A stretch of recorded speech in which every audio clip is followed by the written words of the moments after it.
So was it right? Was it during the 4:00 games or was it during the 1:00 games? You text me about Derek Carr. I saw some stat. No, it must have been after the game. It had to be after the game because I saw his stats. you saw his stats. And what was it that you text me? MVP. Right now, MVP. Exaggeration. Yeah. Because then you texted me back with 3 names. I text you back with 3 names. One of the 3 took a loss. So I text you back Russ, Brady, and Kyler Murray. I'll be honest with you. When you said that, I was like, nah, what is this kid? This kid's just trying to, like, pull a rabbit out of his ass, send me some wild shit. You're known for these, like, wild, and correct takes on MVP. And then at halftime of the 4:00 games, went and took a poop, pulled up the stats, leads the league in passing.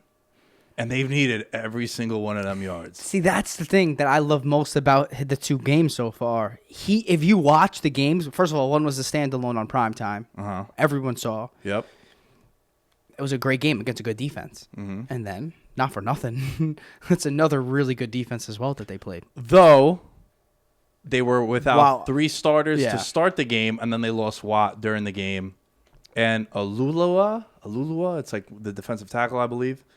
He's out now for the year for Pittsburgh. And I was talking to Danny, our buddy Danny. He's a huge Steeler fan. He's like, dude, he might be just as valuable as T.J. Watt on that team, but he's like the unsung hero, right? Yeah. For the most part, those kind of guys don't really get as much hype as the other guys. But then I went and I was looking, and I was like, damn, they got the one Henry Ruggs game. It seems like Henry Ruggs pops off for one game like that a year. I think I mentioned it to you earlier on that they're really making a point of emphasis to get him involved because that pick looks bad. Yeah, when you see all the guys, because he was the first wide receiver taken. Yeah, and Gruden and Mayock are they've hitched their wagons to him. He fits great with Waller because Waller's just getting double teamed all the time, and he's still making crazy catches.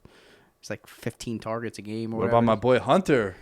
Hunter Renfrow? Yo, he's elite between 2 to 9 yards. Missed a third down, too. But Derek Carr, after 2 games, completing 67% of his passes against good defenses, tough matchups, right? All that. So completing 67% of his passes, over 800 passing yards and 4 touchdowns. And the Raiders are 2-0, man.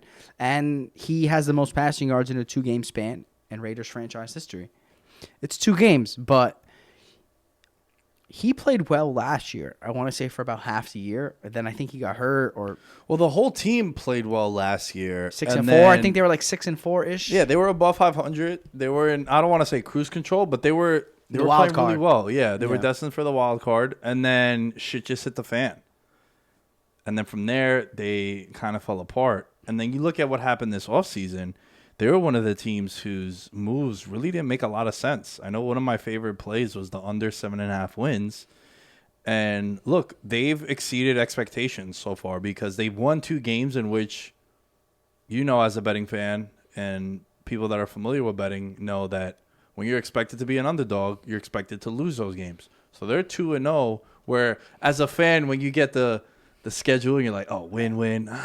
Damn, in Seattle, 12-man primetime, probably going to lose that one. In Foxborough, probably going to lose that one, right? Everyone does that. Now, if you're a Raider fan, you got to be loving it at 2-0. You won 2 games that, in a very optimistic perspective, right? You probably were like 1-1. You'd probably be thrilled with 1-1. 1-1, you're like, yo, best case scenario, we're 1-1, good. No season-ending injury for anybody. We're chilling. By the way, no Jacobs last week. Yeah.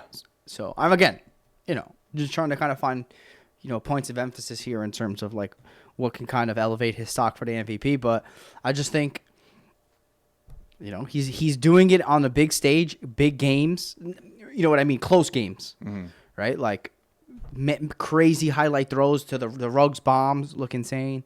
He fits next to Waller pretty well. You know what I mean? I think they're onto something there. But even when he went down, you can see the teammates rushing over to make sure he was okay. Like he seems to have a great relationship with Gruden, like hugging him, and I don't know, man. I'm hyped. Look, they may not even make the playoffs, but I just think he should be in the discussion.